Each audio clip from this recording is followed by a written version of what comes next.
Hello everyone, দিশা YouTube চ্যানেলে সবাইকে স্বাগত। আমি পরিমল। এই ভিডিওতে আমরা আলোচনা করব বাহামনি সাম্রাজ্য।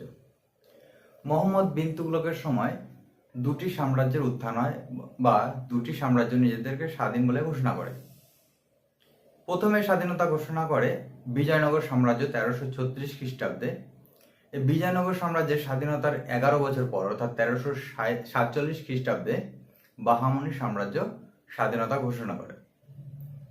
বাহামনি সাম্রাজ্যের স্বাধীনতা ঘোষণা করে আলাউদ্দিন বাহমান শাহ। অর্থাৎ এই বাহামনি সাম্রাজ্যের প্রথম রাজা হলেন আলাউদ্দিন বাহমান শাহ।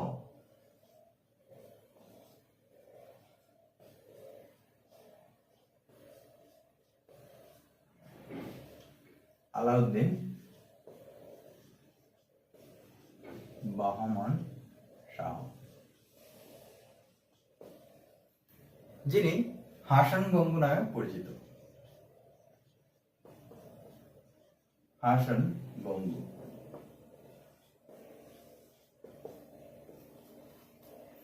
এই আলাউদ্দিন বাহমান শাহ বাহামনি সাম্রাজ্য প্রতিষ্ঠা করে বা বাহামনি সাম্রাজ্যকে স্বাধীন বলে ঘোষণা করে। আলাউদ্দিন বাহমান শাহের পর রাজা হয় মোহাম্মদ শাহ, প্রথম মোহাম্মদ প্রথম।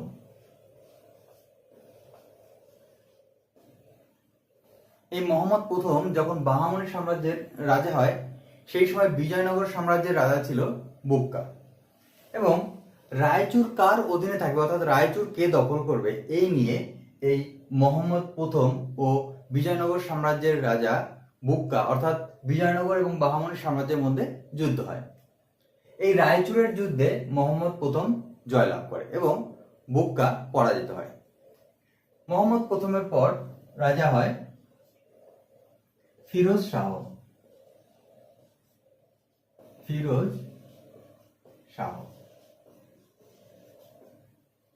শাহ যখন বাহামনি সাম্রাজ্যের রাজা হয়, সেই সময় বিজয়নগর সাম্রাজ্যের রাজা ছিল প্রথম দেবরায়। এবং এই প্রথম দেবরায় এবং ফিরোজ শাহের মধ্যে রায়চুর দখল করা নিয়ে যুদ্ধ হয়, অর্থাৎ রায়চুরের যুদ্ধ হয়। এবং এই রায়চুরের যুদ্ধে ফিরোজ শাহ জয়লাভ করে।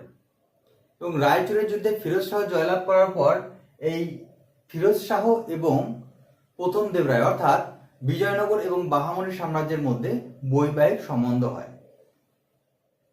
ফিরোজ শাহর পর রাজা হয় শিহাবুদ্দিন।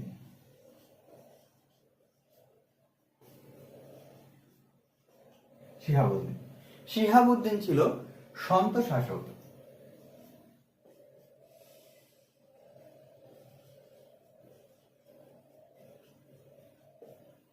অর্থাৎ সৎ সাধু প্রভৃতির শাসক ছিল, অর্থাৎ অত্যন্ত ভালো শাসক ছিল এই শিহাবুদ্দিনের পর বাহামনি সাম্রাজ্যের রাজা হয়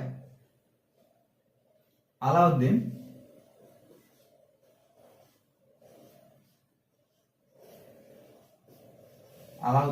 হুমায়ুন।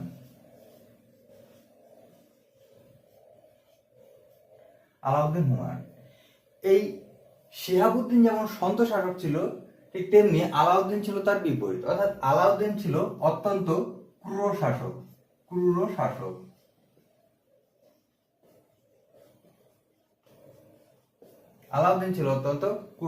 এই বংশের সবথেকে ক্রূর শাসক ছিল এই আলাউদ্দিন হুমায়ুন। আলাউদ্দিনের পর রাজা হয় কলিমুল্লাহ।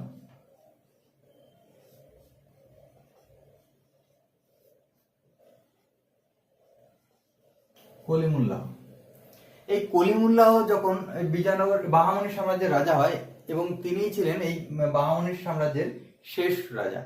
এবং এই কলিমুল্লাহের পর বাহামনি সাম্রাজ্য 5টি ভাগে ভাগ হয়ে যায়। সেই ভাগগুলো কি? সেই ভাগগুলো হলো বরার, বিদার, বিজাপুর, গোলকুন্ডা, আহমদনগর। কি? 1 number Berar, 2 number Bidar, 3 number Bijapur,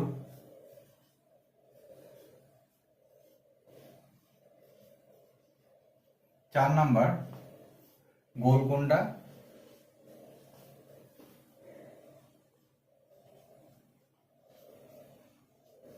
5 number Ahmednagar.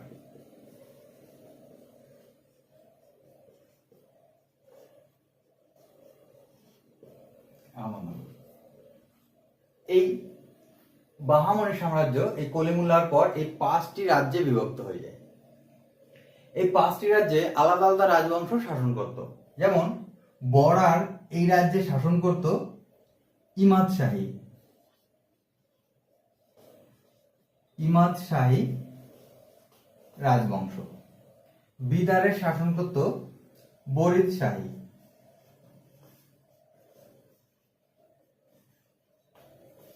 বরারে Imad শাহী, বিদারে বরিদ শাহী।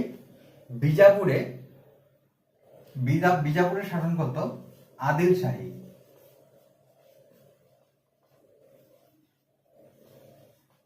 আদিল শাহী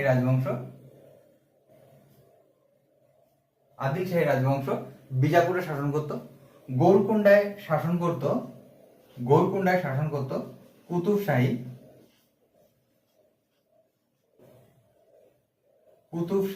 রাজবংশ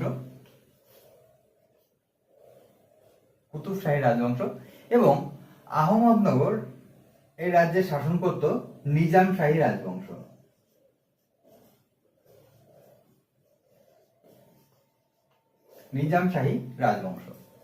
বিজয়নগর সাম্রাজ্যের তুলুক বংশের রাজা সদাশিব রায় এবং সদাশিব রায়ের সেনাপতি রাম রায় চেয়েছিল এই বাহামনি সাম্রাজ্যের এই 5টি রাজ্যের মধ্যে অর্থাৎ বরার, বিদার, বিজাপুর, গোলকুন্ডা, আহমদনগর এদের মধ্যে অন্তর্দ্বন্দ্ব বা অন্তর্কলহ সৃষ্টি করতে। যখন এই চেষ্টা করছিল রাম রায় তখন ফলাফল হয় এর উল্টো। এই 5টি রাজ্যের মধ্যে বরার বাদে বাকি 4টি রাজ্য অর্থাৎ বিদার, বিজাপুর, গোলকুন্ডা, আহমদনগর এরা একত্রিত হয়ে বিজয়নগর সাম্রাজ্য আক্রমণ করে 1565 খ্রিস্টাব্দে। এই যুদ্ধ তালিকোটার যুদ্ধ নামে পরিচিত।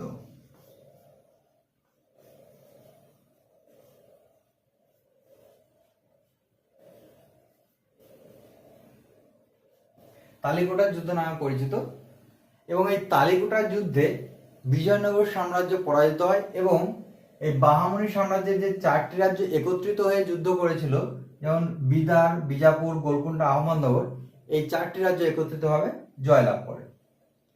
এই তালিকোটার যুদ্ধে বরার অংশগ্রহণ করেনি। বরার বাদে বাকি বাহামনি সাম্রাজ্যের বাকি 4টি রাজ্য অংশগ্রহণ করেছিল।